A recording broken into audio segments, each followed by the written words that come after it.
అదే ఏదో రకంగా తాగుడు మానిపిద్దామని. ఇంకో పక్క అందరూ అంటానే ఉంటారు కదా నన్ను, చాట్లో పెట్టమ్మేశారని. మా అమ్మ ఎక్కడుందో, నాన్నెక్కడున్నాడో, అసలు అమ్మిందెవరో, ఇవన్నీ చెప్పకుండా ఎక్కడ చచ్చిపోతాడో అని. నీకంటూ అమ్మ నాన్న అని రాసిపెట్టినోళ్ళు ఎక్కడో చోట ఉండే ఉంటారు. రావాల్సినప్పుడు ఆళ్లే వస్తారు.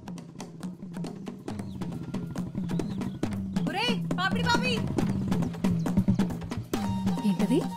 పాపిడి బాబియా? ఎక్కడికి? అబద్ధం చెప్పడంలో నాకు అస్సలు భయం ఉండదు.